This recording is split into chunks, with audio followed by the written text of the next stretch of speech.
शादी में आई चुड़ैल। पन्नपुर नाम के एक गांव में शादी चल रही होती है। वाह, मजा आ गया फूफा जी। शादी में क्या खाना बना है, बाराती तो उंगलियां चाटते रह जाएंगे। हाँ, तुमने सही कहा, पनीर की सब्जी का तो कोई जवाब ही नहीं।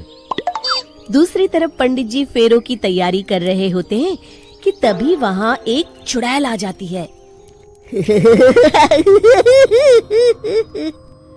अरे मर गया रे, ये चुड़ैल यहाँ क्या कर रही है? अरे दिवाकर जी, ये आपकी कौन सी रिश्तेदार है? अरे मुझे क्या पता, क्यों भाग्यवान, कहीं ये तुम्हारे मायके से तो नहीं आई है?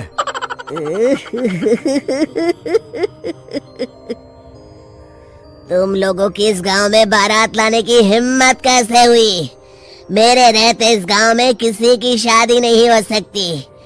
अब तुम लोग देखो मैं क्या करती हूँ।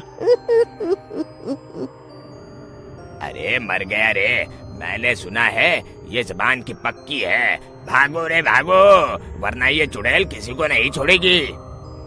हाँ, तुम सही कहते हो मोहन भाई, यहाँ से भाग लेने में ही हम सबकी भलाई है। देखते ही देखते शादी के मंडप में भगदड़ मच जाती है और चुड़ैल सब कुछ उजाड़ कर रख देती है। फिर एक दिन मोहन की शादी तय हो जाती है। अरे भाई, अगले हफ्ते मेरी शादी तय हो गई है, लेकिन इस चुड़ैल की दहशत के मारे तो मेरे हाथ पैर कांप रहे हैं। अरे मोहन, तुम्हारा दिमाग तो खराब नहीं हो गया? तुम अपने साथ साथ हम सब गांव वालों को भी बलि का बकरा बनाना चाहते हो? उस चुड़ैल के रहते तुमने अपनी शादी के बारे में सोच भी कैसे लिया? देखो गोपाल, डर तो मुझे भी लग रहा है, लेकिन उस चुड़ैल के डर से मैं जिंदगी भर कुंवारा तो नहीं रह सकता। तभी वहाँ मोहन के होने वाले ससुर आ जाते हैं। अरे ससुर जी, आप? देखो, अब तक मैं तुम्हारा ससुर बना नहीं हूँ और शायद बनूंगा भी नहीं। ये आप क्या कह रहे हैं? मैंने तो शादी का कोड भी सिलवा लिया है। मैं अपनी बेटी की शादी किसी अच्छे गांव में कराना चाहता हूँ। तुम्हारा गांव तो भूतिया गांव है। मैं तो क्या, अब तो कोई भी अपनी लड़की इस गांव वालों को नहीं देगा। इस तरह चुड़ैल के डर से उस गांव में किसी की भी शादी नहीं हो पाती।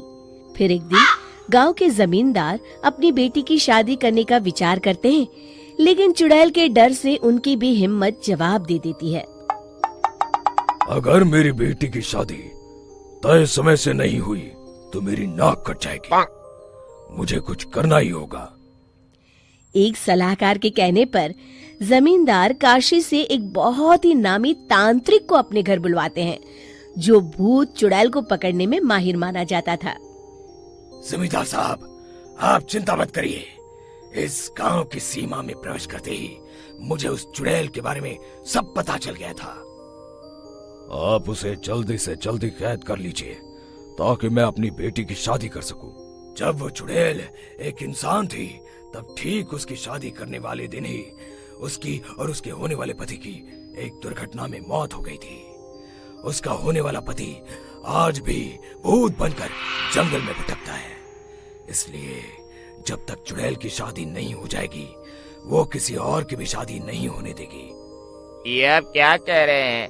अगर वो भूत भी हमारे गांव में आ गया, तब हमारा क्या होगा? ये आदमी बीच में बहुत बोलता है, इसे बाहर निकालो।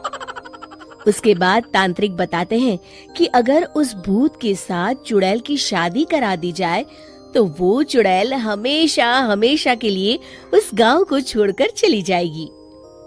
जमींदार साहब, आप अपनी बेटी की शादी की तैयारी शुरू कर दीजिए।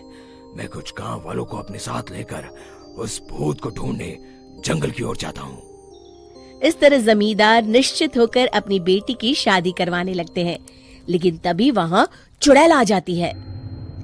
मैंने तुम गांव वालों को समझाया था ना कि इस गांव में कभी कोई शादी नहीं करेगा। लगता है तुम लोग मुझे हल्के में ले रहे हो। चुड़ैल जमींदार की बेटी को उठा लेती है।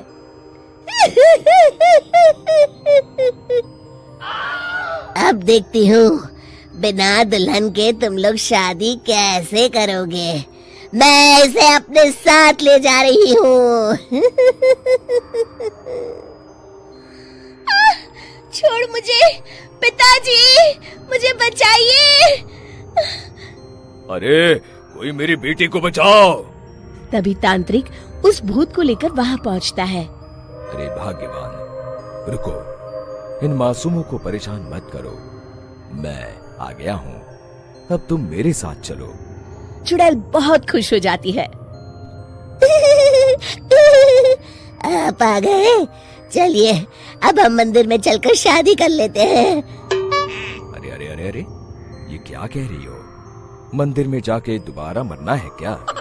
चलो, आज से हम जंगल में रहेंगे। चुड़ैल चली गई, अब मेरी शादी हो जाएगी। इस तरह सभी गांव वाले खुशी से झूमने लगते हैं।